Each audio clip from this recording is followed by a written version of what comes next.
ఓం శ్రీ మాత్రే నమః. ఓం గణేశాయ నమః.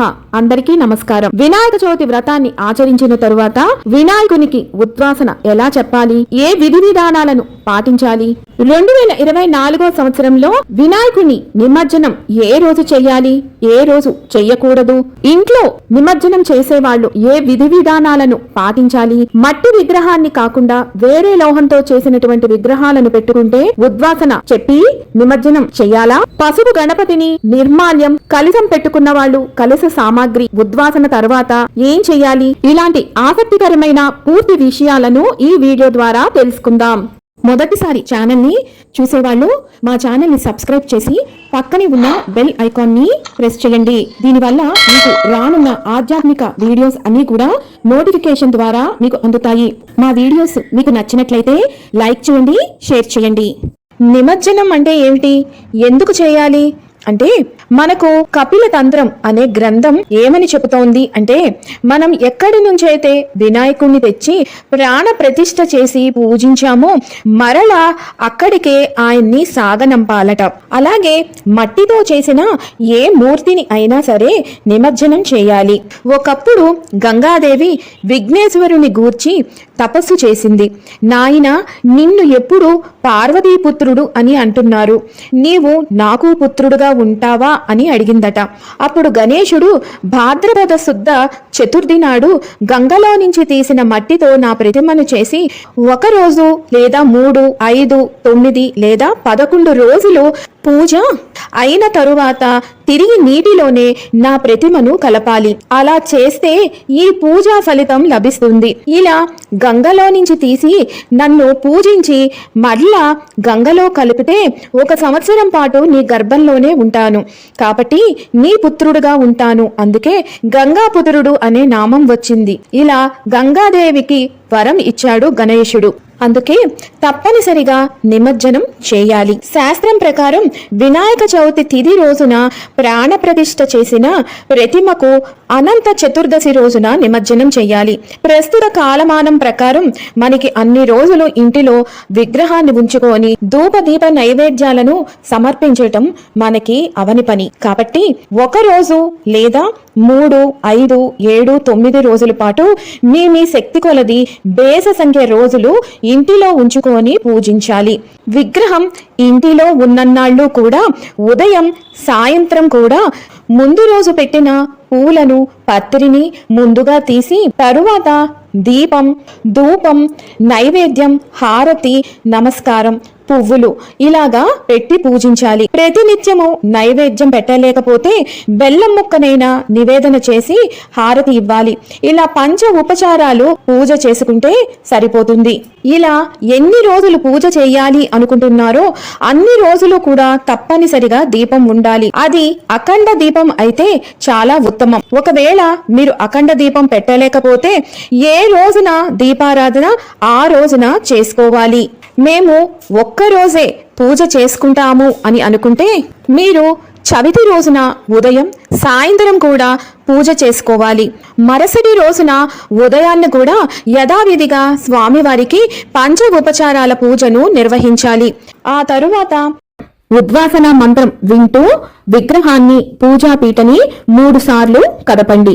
యజ్ఞేన యజ్ఞమయజంత దేవాస్తాని ధర్మాని ప్రథమాన్యాసన్ తేహనాకం మహిమానః సంచతే యత్ర పూర్వే సాధ్యా సంతి దేవాః.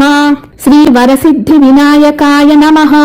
యథాస్థానం ఉద్వాసయామి పునరాగమనాయ చ పునరాగమనాయ చ పునరాగమనాయ చ అని అంటూ 3 మార్లు గణపతిని అలాగే పూజా పీఠాన్ని కదపాలి. కలశం ఉంటే దానిని కూడా 3 సార్లు కదపండి. ఇంత శ్లోకం చెప్పలేకపోతే శ్రీ మహాగణాధిపతయే నమః యథాస్థానం ఉద్వాసయామి పునరాగమనాయ చ పునరాగమనాయ చ పునరాగమనాయ చ అంటూ విగ్రహాన్ని కదపండి. ఇక్కడ ఒక ముఖ్య గమనికండి, ప్రతి ఒక్కరూ గుర్తుంచుకోవాలి. మీరు పసుపు గణపతికి ఉద్వాసన చెప్పిన తరువాత ఆయన్ని పీట మీద నైరుతి దిక్కులో ఉంచాలి. అదే వరసిద్ధి వినాయకునికి ఉద్వాసన చెప్పేటప్పుడు ఈశాన్యం దిక్కుకు మీరు కదపాల్సి ఉంటుంది. ఉత్తమం మనం పారే నీటిలో స్వామివారిని నిమజ్జనం చేయటం. అందుబాటులో లేని వాళ్ళు ఒక శుభ్రమైన పాత్రను లేదు అంటే కనుక బకెట్లో నీళ్లను ఉంచుకోవాలి. మీరు ఎక్కడైతే ఈ పాత్రను పెడుతున్నారో అక్కడ కొంచెం ముగ్గు వేసి పసుపు కుంకాలు వేసి దానిపైన ఈ పాత్రను ఉంచండి.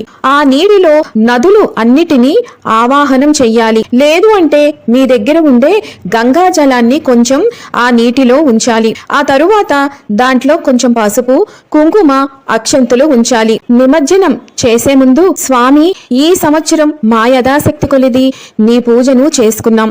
వచ్చే ఏడాది నువ్వు తొందరగా మా ఇంటికి రా, మళ్ళీ నీ పూజ చేసుకునే అవకాశం మాకు ఇవ్వు తండ్రి అంటూ బాధతో ఆయన్ని సాగనంపాలి.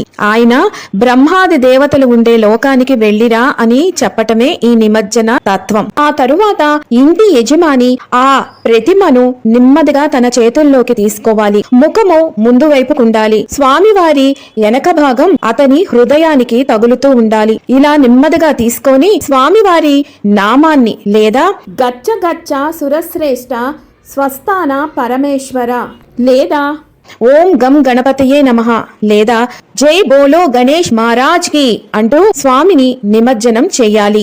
ఇలా మీరు ఒక రోజు ఉంచుకున్న 3, 5 ఇలా ఎన్ని రోజులు మీరు పూజ చేసిన తరువాత రోజున మీరు నిమజ్జనం ఇదే పద్ధతిలో చేయాల్సి ఉంటుంది.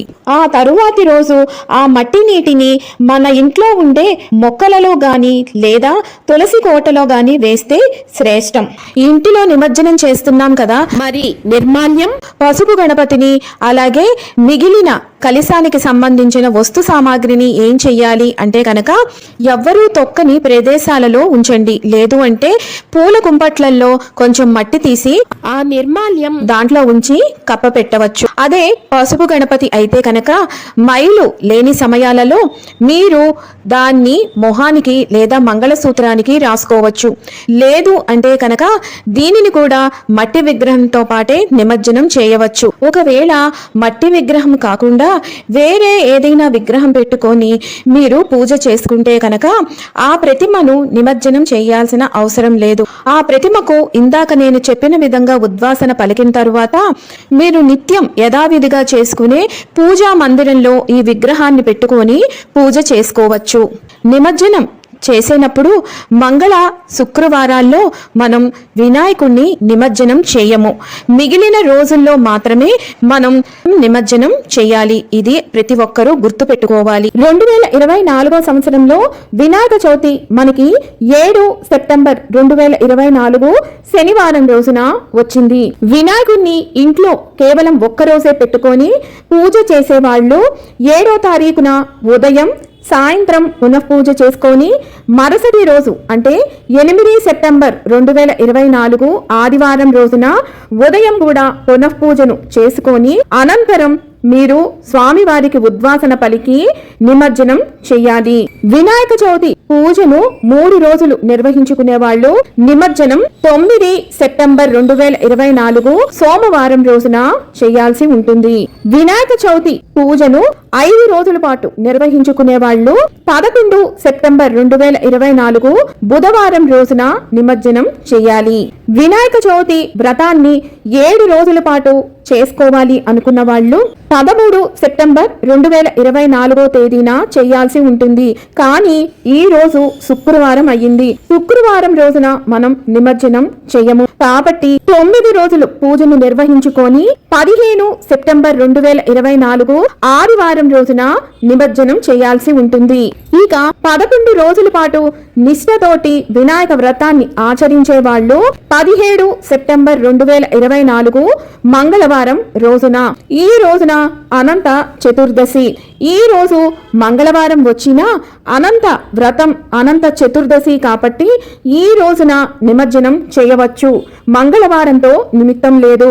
విన్నారు కదా, 2024 సంవత్సరంలో వినాయక చవితి పూజ అనంతరం నిమజ్జనం ఉద్వాసన ఏ రోజుల్లో చెప్పుకోవాలి అన్న పూర్తి విషయాలను మరొక వీడియోతో మళ్ళీ మిమ్మల్ని అందరినీ కలుసుకుంటాను. సెలవు మరి.